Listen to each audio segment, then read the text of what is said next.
This is JBL's latest flagship soundbar, the JBL Bar 1300 MK2, or 1300X MK2 if you live in the US, and it's built around one big idea: real surround sound without the usual setup pain. In this review, I'll go through everything you'd want to know about this surround sound system. I've been using it for about a month now, so you can get an idea if it's right for you. Let's get straight into it. Welcome to the Tech Shed.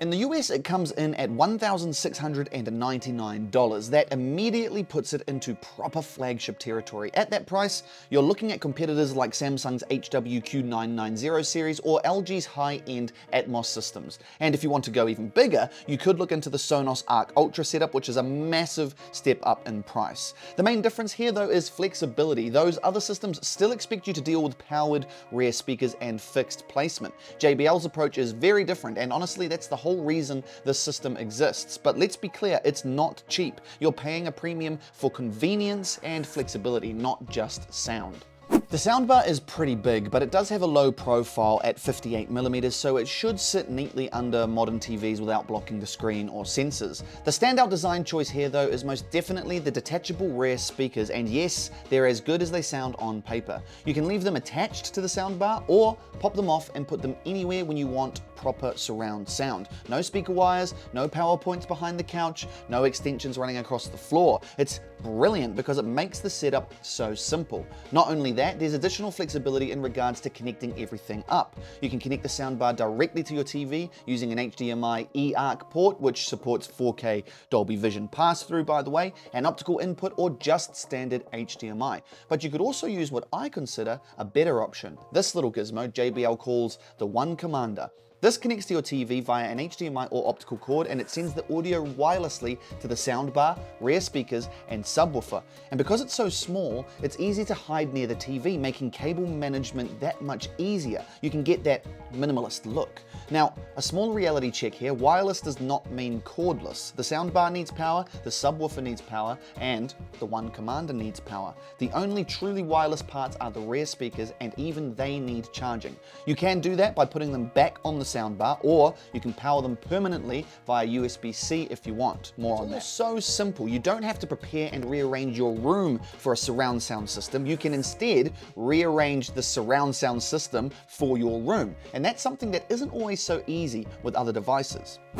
So the setup is easy, but what good is that if the soundbar sounds bad? The good news is it sounds, well, very good. The biggest difference compared to cheaper soundbars is that real speakers are doing the work here. This is a surround sound system after all. That means if you undock those rear speakers and place them around the room, the soundbar isn't relying on processing tricks to fake surround sound. Audio genuinely wraps around you instead of being pushed forward from the TV, and it sounds great. Turning it off and on again, you can really notice the difference. Now, it's Atmos certified, meaning it can decode Atmos audio and reproduce height effects like rain or helicopters using physical up-firing speakers. Now, how good that works is heavily dependent on the shape of your room and ceiling. Flat, average height ceilings give the best results, while very high or angled ceilings reduce how noticeable the height effects are. But when it works well, and it adds a lot to the experience. Now, bass is another highlight. This big boy, it's quite heavy. The dual 8-inch subwoofer hits hard, but it stays controlled. It adds weight without turning everything into a muddy mess, and you can easily adjust levels depending on how aggressive you want it. Dialogue is also solid. Pure Voice 2.0 keeps voices clear even during loud scenes, and I didn't find myself constantly riding the volume or switching subtitles on and off, which is kind of a big deal these days.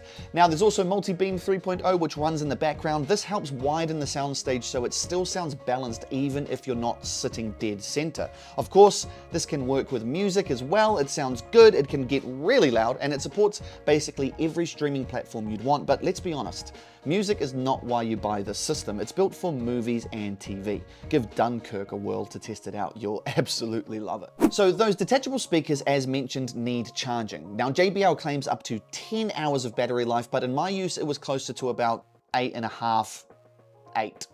Now, I do tend to listen fairly loud, which can drain the battery quicker like any speaker, and yes, having to charge them can get annoying. You can put them back on the soundbar where they charge a little slower, however you can still use them while watching something, but having to remember to do that quickly gets tedious. The good news is, if it gets too bad, you can always just permanently plug them in via USB-C, which charges them to full in just over 4 hours. For me, I would just put them on the soundbar to let them charge and then take them off again when I felt like it.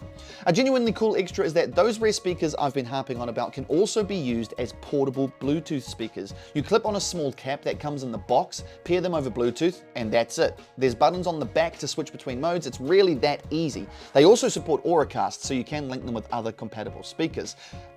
Totally unnecessary feature, but pretty cool. Now, the JBL One app is okay. It does what it needs to, EQ calibration, it can act as a remote control, there are feature toggles, and most importantly, it shows you the battery level of those rare speakers, but it's not perfect. I ran into some pretty serious connection dropping problems more often than I'd like, and it can be frustrating when you just want to make a quick adjustment.